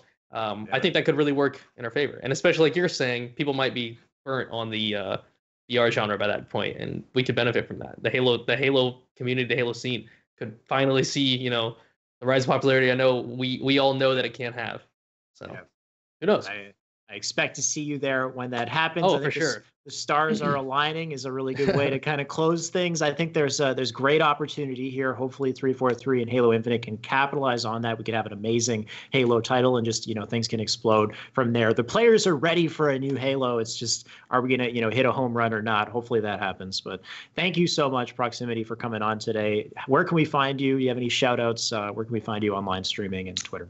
Yeah, you could find me just like my name on YouTube and Twitter. Not YouTube and Twitch, excuse me. My Twitter's the same thing, but with C at the end, like Combat Evolved. Easy way to remember it if you want to follow me. That'd be cool. Really appreciate you asking me on here again, Alex. It was a lot of fun, man. Anytime, man. I love doing this show, so awesome. I'll come back anytime you want me to. And appreciate you guys tuning in and having me. Thank you, guys. Happy to have you. Thank you for coming on. All right, and that closes our interview with Proximitty. Tony, if you're with me in the ear here, are we doing a quick, like 2-3 minute break? Or are we going right into the interview? What are we doing? We're going to go straight in. All right, no breaks whatsoever. If you guys like that interview with Proximitty, we are not stopping. We're jumping into our next HCS Grassroots partner. I'm excited to welcome Stress to the channel. What's up, man? Yeah, what's up, man? How's it going? Good, man. I just wanted to say congratulations on the HCS Grassroots partnership. You've been grinding, man. How does it feel? Feels good. Just actually kind of feels this like it's great that I got accepted to it, but it feels good. Like I'm still kind of on the same grind, just going at it. That's the thing, man, is like, yes, you achieve this milestone. It's well earned, but the grind for you has never stopped. Like you've been already putting out content on a dedicated basis. And this is just like approval. You know what I mean? It's like, oh, HCS Grassroots. Awesome. Right. I'm doing a good job. I'm just going to keep doing what I'm doing. Right. Yeah. That's what I thought. Yeah. Yeah. So, I mean, I got to hand it to you there. Like you're uploading content like every single, and I'm subscribed. So I get the notification on my phone every single day. There's a new video on YouTube. And then what's your streaming schedule on top of that? If you can just run me down like how much you're creating. So my streaming schedule, I'm honestly streaming if I'm sticking to it every single day, like, and I'm trying to about 11 hours a day. So I'll go from like 8 a.m. till about 4 p.m. And then I'll take like a nice break. It doesn't feel like 11 hours because of how I break it down. So yeah, 8 a.m. to 4 p.m. And then I'll take a 4-hour break from about 4 p.m. till 8 p.m. So I'll eat, I'll read some books, I will Nice. just take like I'll rest my body, I'll shower, I'll talk to my parents, I'll just kind of rest my mind for a bit, work on my YouTube channel, all that kind of stuff, get that in that 4-hour period, and then I'll be live again for the night by 8 p.m. Into the night till about 11, and then after that I just, like I said, get off the stream, host someone, and then get on for the next day. Yeah, rinse and repeat. Is this every single day, or are you also doing a part-time job as well, or you just went full-time like grinding on this? So it's kind of weird. I'll do that from Monday, Tuesday, Wednesday, and then I still work at Best Buy part-time. So Okay. I'll do that like Thursday, Friday, sometimes Saturday, and then weekends will sometimes be like Best Buy, but we'll also be streaming. So weekends isn't as much, but it's still doing like let's say like 11 a.m. till 4 p.m. and then 4 till 11 at night. So I still kind of have like a dedicated schedule for each day, and then I'm working in my Best Buys with that. So yeah. Yeah, you kind of like keep everybody posted as you go. But the thing is, you don't stop. Any free time that you get is just more time spent being dedicated to your craft, right? So, and you just came off of a 24-hour live stream as well, man. How was that? Like, you must be tired. How you doing? So that was wasn't super intended. I was actually, one of my subs gave me a donation challenge because he saw that I was kind of like winning some games, but also losing a lot of games, and he wanted to see me kind of push towards that champ 1 in arena. So he's like, all right, for you getting that champ 1, give you some incentive to get these wins. You choose a day, and for that day, every single win you get in arena, I'll donate $4. And I was like, holy crap, all right. So let's go. I chose Monday, which was yesterday. And then I was like, all right, to get the most out of this, I'm going to start right at 12 at night. And then I kind of was going throughout the day. Took this seriously. Yeah, I was going throughout the day, getting my wins, going hard. And then I was like, I might just turn this into a 24-hour stream. And then it kind of just happened. And once you kind of put your mind towards something, it doesn't feel as draining. So I kind of just put my mind towards it, crushed the 24 hours, crushed the goal. I think I got about 40 wins total. And and just got back on my grind today. So just rinse and repeat, like you said. Did you hit champ 1? I did not hit champ 1.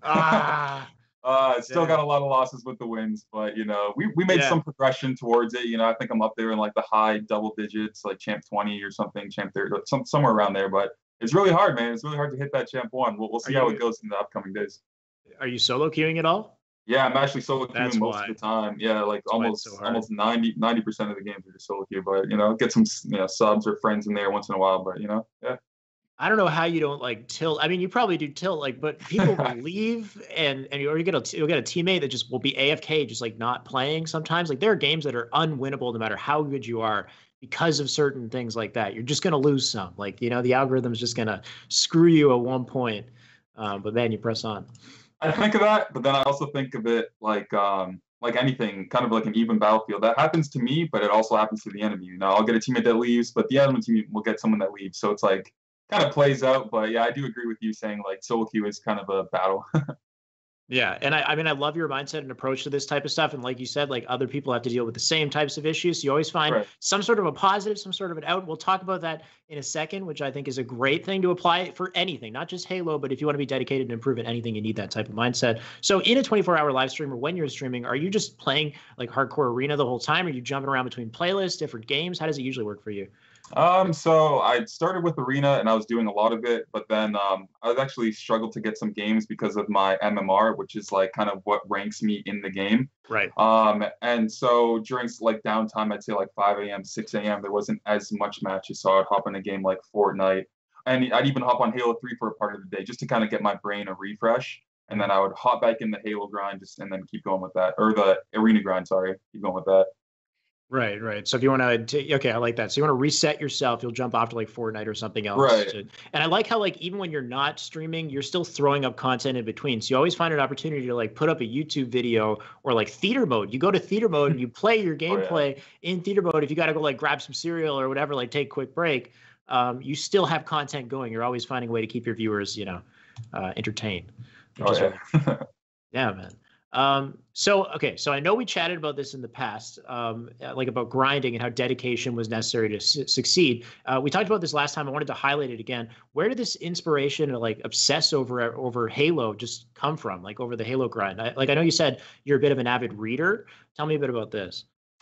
So with the Halo grind, I wish I could tell you, man. I feel like everyone just has their niche that they're like attached to, and for some whatever reason, I know I love video games, but I just love Halo. I love the movement, the play style of it, and I'm not wishing that I loved bigger games, but it's like I just love Halo, like you guys love Halo. I'm not gonna leave it for other games that are doing well or more popular. It's just I love it for the reason that I'm chasing a passion that just I'm going with what I feel is right for me. And for some reason, it's just Halo and I love it. So I'm just going with that. The second part of your question was, sorry, say that. What was it? You're reading a lot. Oh, the reading. Sorry. Yes. The inspiration come from that as well. It does a little bit. I think it goes hand in hand because I'm reading about like what I'm inspiring. Like a lot of what I'm reading is like self-development, like personal development kind of thing. So it's like creating good habits and like chasing your passions, using your mind as a tool, stuff like that. So I feel like that goes hand in hand with competing and like content creation and just sticking with the schedule like you were talking about before. So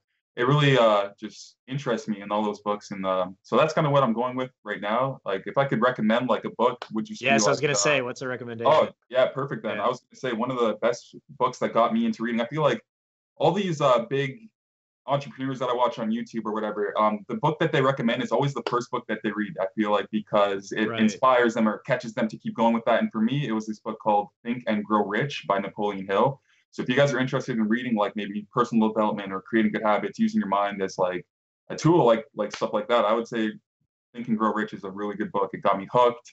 It's just about success, making money, and just like chasing your passions. And I was like, wow, someone else has this like exact same mindset that I have. So yeah. I love it, man. Think and Grow Rich. Some wisdom from Stress himself, dropping the book recommendation in the chat. I love to see that. And by the way, guys, in the chat, we're doing the same process that we did with the Proximitty interview. If you have any questions for Stress, any questions at all, Stress, myself, the stream, whatever, just drop the questions in the chat. We'll take a look at them at the end of the interview, and we can, have a bit of a Q&A and see what you guys think. And just kind of, building off of that mindset, the books that you've been reading, with Halo's popularity being on kind of like a low between now and Infinite. Right. Oh, just cut. All right, sounds good.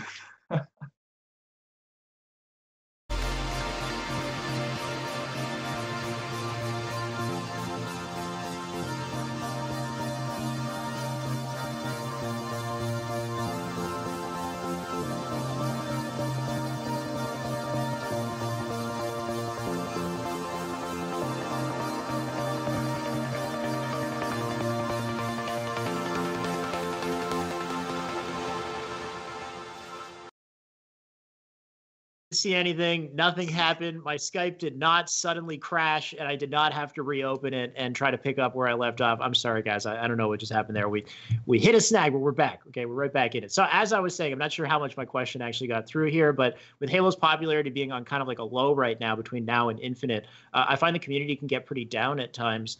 But do you ever get discouraged yourself? And like, how do you overcome discouragement, things like that? I don't too much, just because I really enjoy this, but some days I do feel like I get discouraged, I guess, because I see how well, like I shouldn't really compare, but it's hard to when you see other games that are doing so well. So I guess my only discouragement wouldn't be from myself or my own kind of grind, but it would have to do with just Halo's kind of grind, and it kind of affects me that way.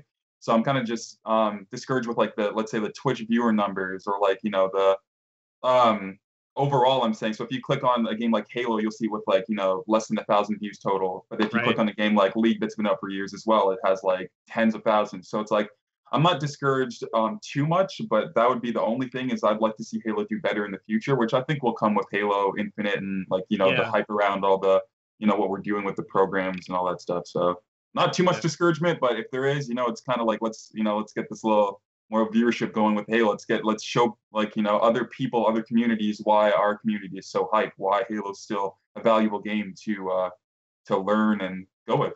Yeah, like, so it's not even directly related to you, because you grind regardless. You're playing what you love. That's not going to stop. But it's Halo overall, just wanting people to like understand, respect Halo more, because it deserves that. Like you said, because you're so passionate about it, and I am too. We want to see more people come to Halo. So I see where that comes from. Understandable. And yeah, like you said, with Halo Infinite, hopefully things just pop off and it completely changes. And then hopefully we hold on to that community and it continues years later when we're still grinding.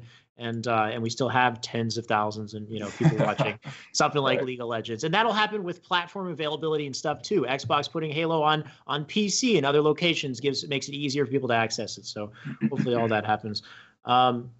So at this point, you become one of the best players in Halo 5. Like you're still grinding, and you probably know like every single champion. Like you probably recognize all of their names too. And you're getting high quality clips regularly. Tony, if you have those kill tags that he just picked up the other day, can we throw them up? 46. There's Oh right. No, it's not it. It's not it. Wait, it's not it. Okay, no, yeah. Go to the kill tag, Tony. Zap. All right, yeah.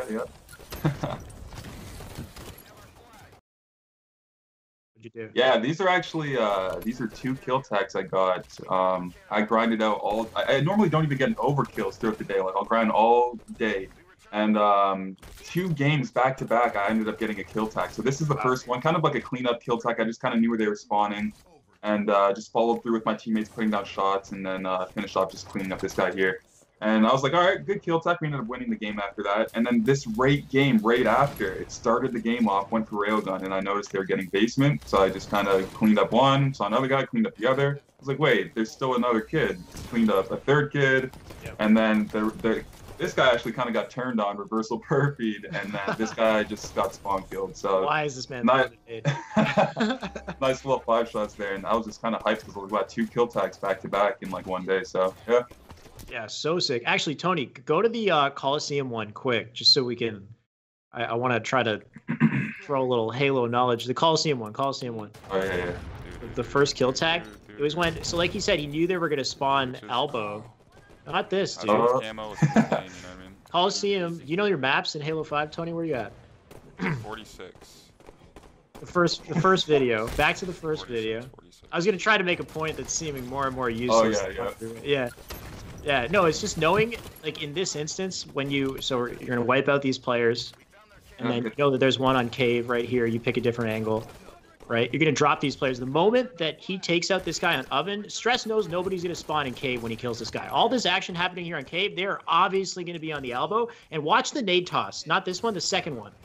Bouncing it off that post, that was beautiful. Oh yeah. Now, if you did it like half a second earlier, that would have sniped him. I was gonna say, yeah. Little things like that, like pay attention to like the ground bounce on the nade that he used there. That was exceptional, and that's how you get it right into the street without it falling like down the street, and just predicting the spawn, like little things. That's how you get those kill tags. So perfect, that, yeah. And then and beyond that, you're still finding ways to have fun as well. Let's throw up the other one too, Tony, the rig one, where he's playing with the boxes here. So we've seen this before. You can kind of be like a total nuisance, and this you're just like. You're taking it to the next level here. You're right. Like, Fortress. What's going on? Right. So like I don't know. I think it kind of just dawned on me. Like I saw someone doing it before. Like I used to see my friends doing it for fun, taking boxes and pushing them all the way. And then so I kind of just thought of doing the same thing. I saw where my teammates were on the map, and I was like, you know what, I'm just gonna try this. I haven't done this in a while, and then hid behind the boxes. A lot of people don't see you. Just jump up, boom. It's like perfect crouch height right there. Yeah. Go check just to make sure. You're like, what the heck? Seriously? Right. It worked a lot of times throughout this game, and so many times that I literally had to throw it on YouTube. So. Yeah. Yeah, I was really maneuvering. I know like they work if they're down like that, but it's best if they're standing up. So yeah, exactly. Vertical like that. So. You could see me kind of messing around, hitting the boxes until I had the perfect positions, and then I'll just use them. And I don't know, you don't see a lot of players like using the map like that, so I kind of just like doing things like that, thinking outside the box and trying to get make those type of plays and get those kills and stuff. Yeah. So creative ways that you're taking advantage of the map. Any other tips and little things that you've learned in your time grinding that you think would be important for somebody grinding arena, trying to get better? Honestly, just it's really a lot is mindset. Like if you really want to get better, you will find the ways to get better. And someone made a good point actually and pointed it out in my chat the other day when I was streaming and said this game is really, you find it really easy to watch. As in if you play this game enough and you watch it, it's like, wow, like he's playing really good. It looks like I can do that. I'm gonna hop on and play. And then when you play, you think you're like not playing the same and it's really hard. Using that in a sense, if you play a game and you go back in theater and watch it, you can notice yourself making a lot of mistakes, more than you think you're making as you're playing. So you're like, I probably didn't make that many mistakes, but going back and watching it, like I said, this game's pretty easy to understand, and you can see the mistakes you're making a lot. So when you watch pros, they're not making mistakes. You're like, oh, this looks easy. But yeah, going back and watching your own gameplay, I'm telling you, you will learn a lot. You will start ranking up. You'll use the mistakes that you make, and you'll learn from them for sure. Absolutely. Studying your own gameplay. One of the biggest things to improve. One of the things that helps me too is having the capture card on my second monitor, and I can just rewind and watch it immediately from my POV. I don't have to go to theater, but this is a whole other thing. If you guys have the luxury, highly recommend watching your own gameplay back. You can learn a lot from that. And touching on mindset, like you said, mindset, one of the most important things. And you have this great approach. And this is something we talked about last time when you were on.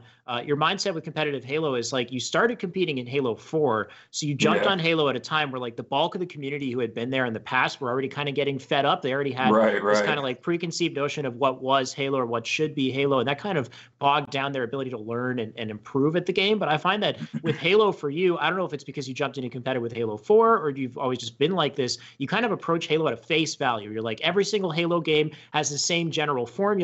And you talk about this idea of like every battle being kind of like a 50-50 setup, and you shouldn't like, you don't need to take those old experiences, what you expect from classic Halo, and let that bring down your play. You just approach every single game at the face value with an open mind like you do. So tell me a bit about this. I can go on with that. Yeah. Like, so people, I don't like necessarily agree with all the changes that Halo makes, as in like, let's say descoping per chance, or per se.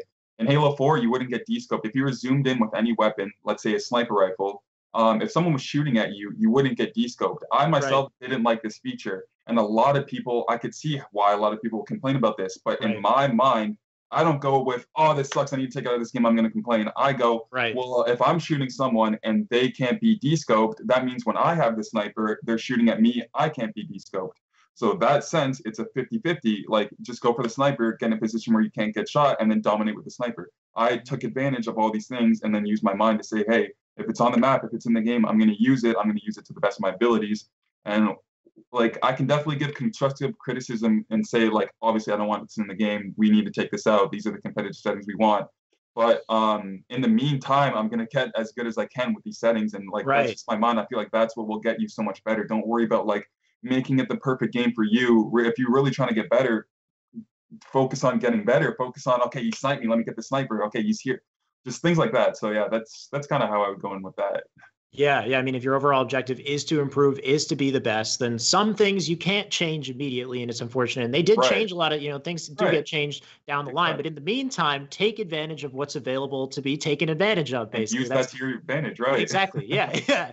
Enough advantages, but you get the point. Yeah, exactly. That's how you succeed. So I like that you kind of take that approach. And there are some things that we don't like to see in Halo. We want to be descoped because that's just kind of the competitive aspect of Halo. But if it's not there, and in the meantime, if you're taking advantage of it, I think that you have the right approach to it. I think a lot of people need to apply that if they want to succeed more quickly, at least.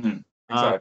Yeah. And one other thing that comes with grinding a game with a lower population as well is this bigger sense of community, like a closer knit community. So I wanted to know what's it like building, interacting with the community on such a regular basis, because you're streaming so often. Do you have like dedicated fans you want to shout out? People are like always supporting you. 9-month subscriber on the channel. No, like literally everyone that's been subscribing to my, like, I've noticed I've been putting goals for my channel, like hit 200 subscribers, hit 300 subscribers, and like I'm noticing myself hitting these subscribers with the community I'm building. So like I want to literally, without individually shouting out anyone, is honestly everyone that's been coming through to my channel, all the other creators, all the other streamers. I love stopping by, even if you're just starting out with under 50 followers. I feel like people know that I stop by their channels and we'll be like, keep up the grind, man. I'll stop by and talk to them for 10 minutes, and just I'll shout out all the people that are staying on the grind and don't think that the top people kind of notice, or like the people that have been on the grind for a while notice.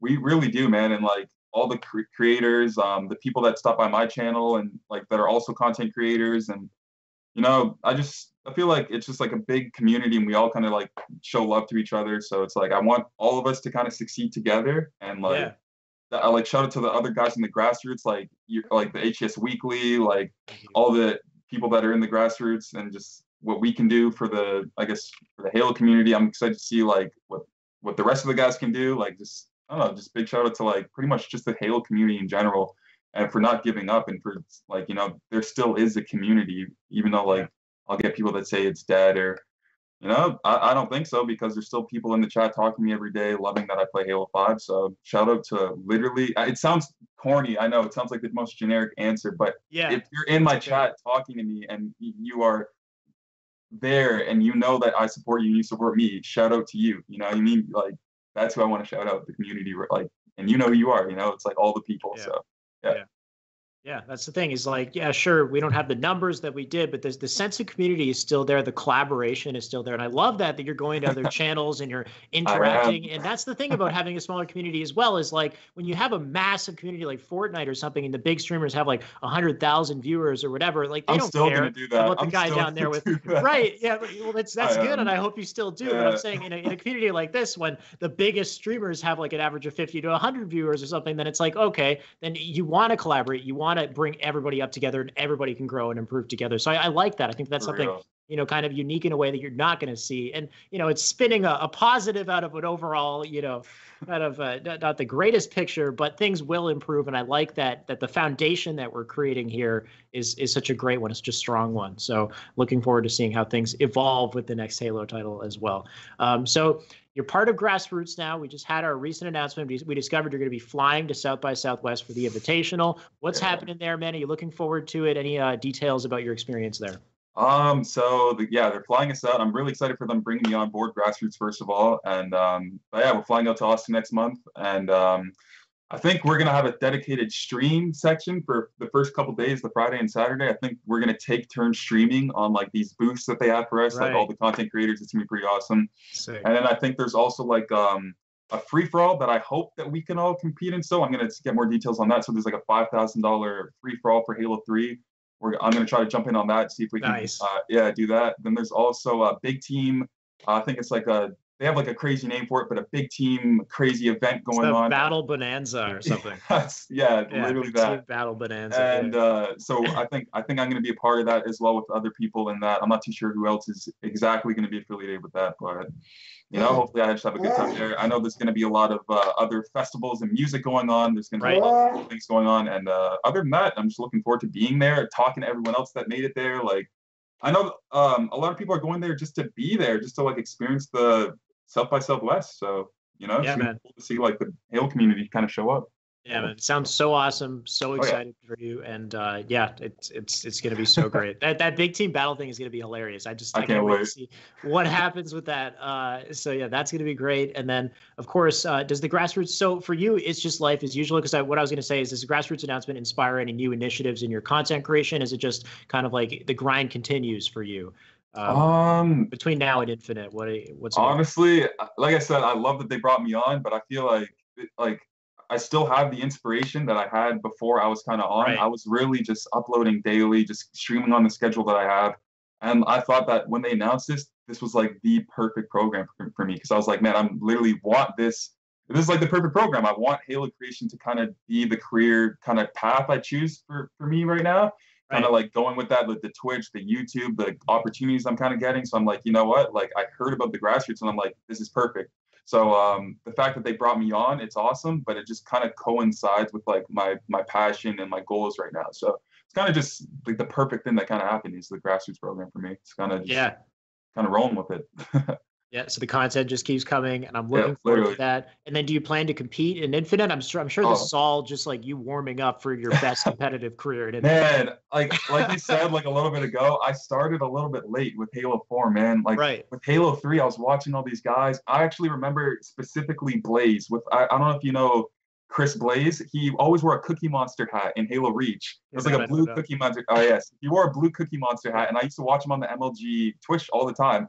Right. And then that's back when the Reach was on the circuit. So then break that down 3 or 4 years ago in the future in Halo 4, I'm teaming with them for EGLX. And I'm like, wow, like I used to watch you and now I'm playing with you. So then like I started in Halo 4 competing at kind of the end, and I thought I was doing pretty well. And then Halo 5 kind of rolled around and I was competing all throughout. And I felt like I was doing okay, but I wanted to break through and like really like I said, Halo 5 had a pro league scene. I wasn't a part of that. I want to break through and kind of be in that scene, kind of get on top teams, really start making money from these events. So I feel like in Infinite, all this experience I got from like kind of starting out in Halo 5 and competing. I know it sounds like I really wish I started earlier, but I'm just kind of going with, you know, kill it, like you said, this kind of warm up for Halo Infinite. And Halo Infinite, I'm already talking to some people, and I'm like gonna put my mind down and just grind and really try to like break through and just be on like one of the top teams that I think I can, because I feel like I have the skill, I have the passion and the goals for it, and like, you know, I just really want to see what Infinite offers me. So that's it, yeah. Yeah. So stress in the Halo Infinite Pro League. That's what I want to see. Halo Infinite Pro League. All right. You got weekly competitions. It's going to be, I'm going to be casting it. Just wait, dude. Let's do it. I'm speaking into existence. Let's do it. Yeah, man. That's literally how you do it. You visualize yourself having succeeded and just, you know, play through that every day. Just keep grinding. So with all your experience, live streaming, content creation, of any big lessons, anything that you learned that you think are important for people to know before we jump into our Q&A? Any big lessons for people to know? Really just having a good mindset. Really what I started out with is, if you really want it, you'll continue with it. I think I said this in other interviews. So sorry if I sound like I'm repeating myself, but sure.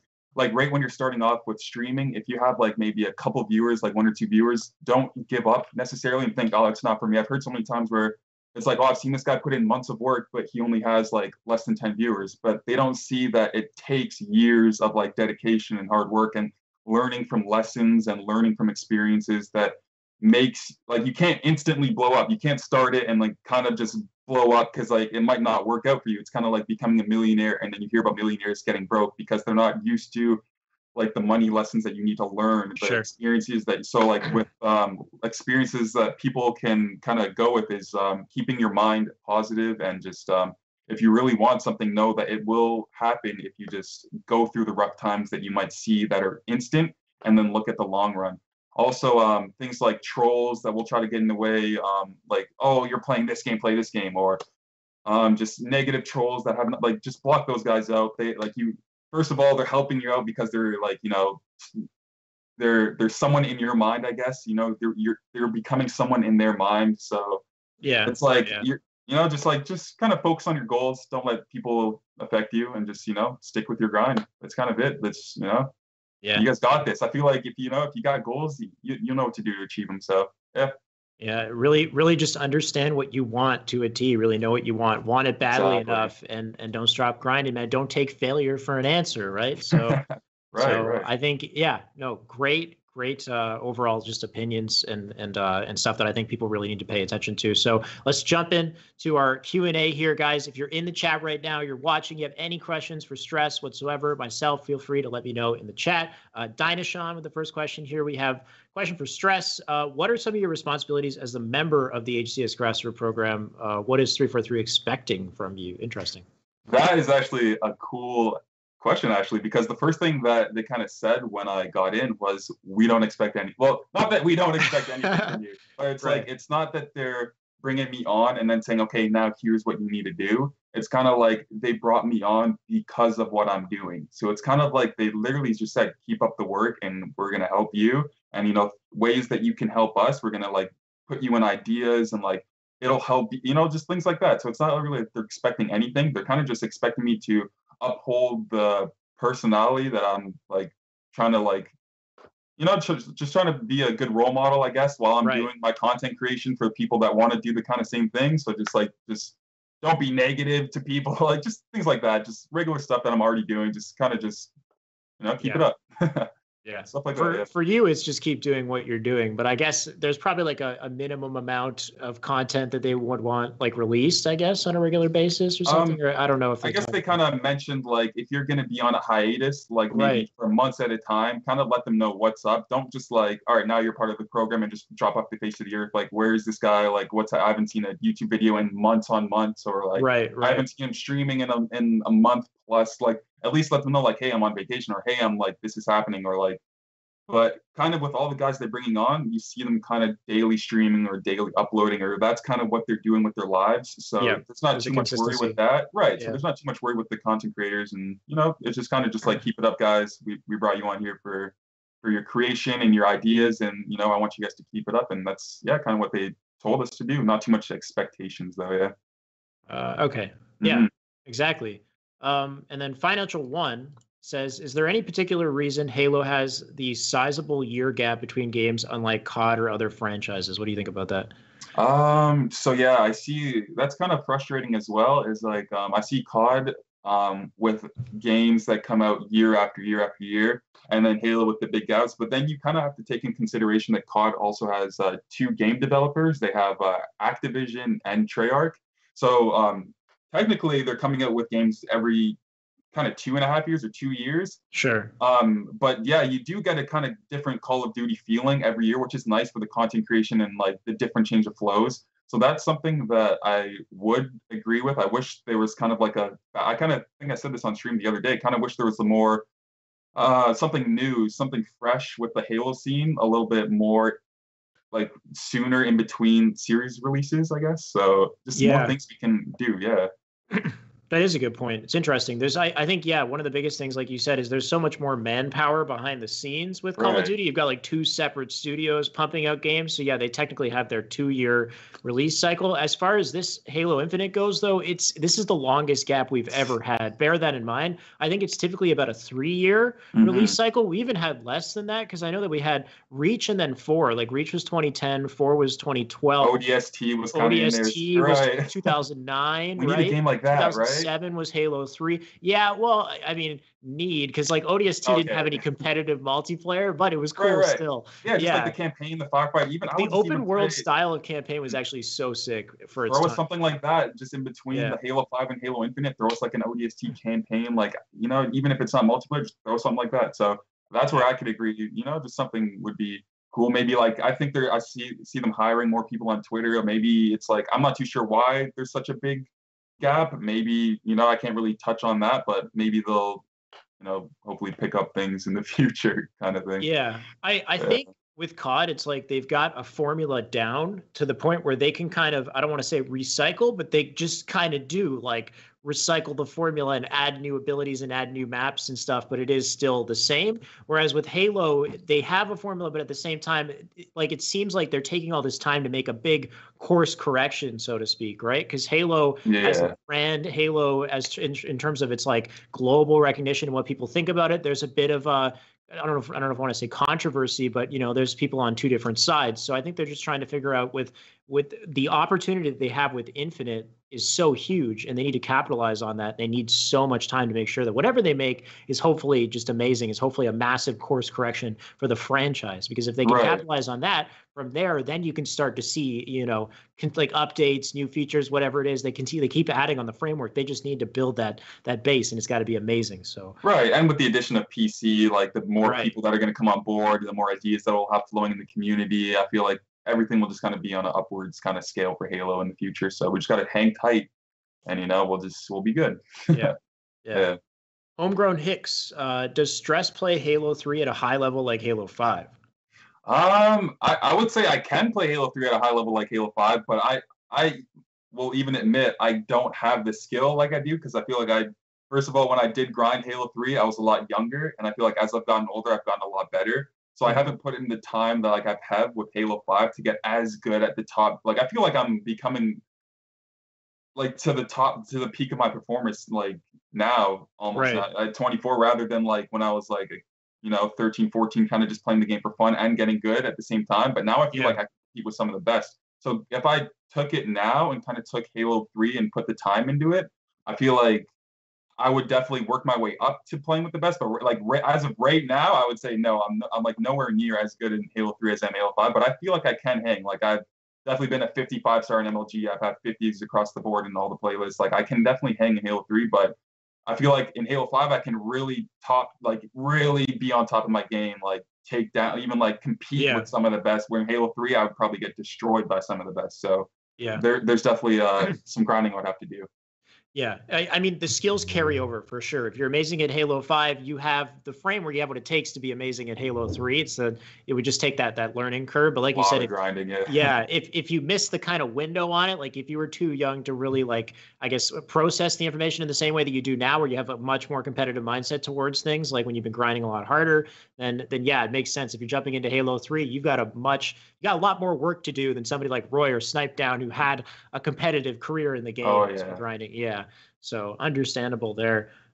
We got the Farm D with a question. Out of Snipedown and Lethal, what team would you rather be on out of the why? Whose team is going to win in the head-to-head battle? I thought it was just a 1v1, but I don't even. Yeah, I guess they're picking teams. I don't even know. I thought it was a 1v1 battle too. But if I was going to choose, I feel like both are really cool, man. I like both the players are awesome, but I feel like I have more of like a connection with Eric because like he's visited Toronto a lot in the past, and I would like go to LANs and like talk to him a lot, and like we would like really like kind of connect in that way. So it's like I feel like I would be rooting for my boy Eric in the end snipe down, but no hating on my boy Lethal. I feel like he's both great players. I'm excited to see what kind of happens with that, but I feel like I'll back Snipe down in this one. Yeah.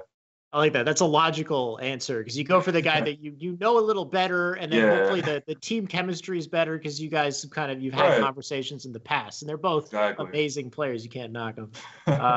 My Halo ritual said, "Who does Stress think is the best online Halo player of all time?" That's our last question.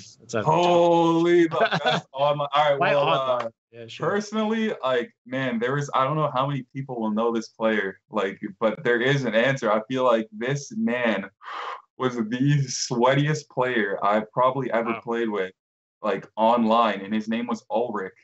I don't know how too many people. Yeah, he was like a Halo 3, Halo Reach kind of player, and I got to know him really well kind of when Halo 4 was big, but then it dropped off and everyone went back to Halo 3, and he was playing it, and it was like the original Halo 3 on the 360 because Halo 4 was on the 360. So I was playing the original Halo 3, and Ulrich was playing this. And I'm telling you, he had the most MLG experience. You can look this up. It was like him, then Nated, then whoever, but like you can ask them, man. It was like he had like 10,000 MLG experience, and like playing with him, I guess we got to know each other really well because I was really sweaty getting into the Halo 4 kind of days, and trying to get as good as I can. And man, I'm telling you, the way he would play, I specifically remember one play on Narrows. It was a really close game, and it ended up being 49-49. And Ulrich was in the place where you grab Overshield, right. And I know and what he was fighting someone, and he was one shot, and they were gonna kill him because they were shooting at him, but he was hiding. He was like, I'm one shot. He quit out of the game. And then we ended up, so they were about to kill him. He quit so that it would still be 49-49. And then we ended up pushing them from top mid and killing them and winning 50-49. So, like, he sacrificed himself. How is that? He lost the game. Like, he lost. Right. I know, but it's just like the sweatiest mindset. Like, what other player is, like, thinking at that level? Like, I want to win the game so badly that I will, like, we're going to lose if I die. So I'm going to quit. And then my teammate can hopefully, like, I just remember like little plays like that specifically, or like, I mean, if he's gonna die and loses the game or quit, and like we have like just things like that, right? So like he did that. I remember him screaming like, "Oh, I'm dead, I quit," and then like just stuff like that, or like we would just be playing nonstop. Like he'd have like nerdy jumps he would do, or like just little things. So shout out to my boy Ulrich. I'd say like he was probably like the sweatiest player like that comes to my mind that I've ever played with online specifically, but on LAN, that's another story. Yeah. Dude, back against the wall, can't let his team lose. Quits last second for the play. I don't know how I feel about it, but that is sweaty though. That's for sure. That I can agree with. But altogether, man, great interview. Thank you so much for joining me on the show once again, the second time now. It's cool how you were the first one that I had on for. And you're now the first interview that I have since the Grassroots partnership. Kind of just. In the new beginning of things. But anyway, thank you so much for coming on. Any shout outs? Where can we find you online? Shout out to all the people, like I said, that like before, shout out to all the people that have been supporting me in like the content creation, and shout out to the people that have been content creating as well. I see those people that are putting in a lot of hard work. You can catch me streaming almost every single day. You can go to my Twitch and just put in ! schedule and then see when I'm actually live. And then I'm uploading on my YouTube, Jeremy Stress, just almost daily as well. So just catch me on my social medias, and I'll just stick on my content creation. Awesome. Thank you for tuning in. Thank you, man. Thank you for the interview.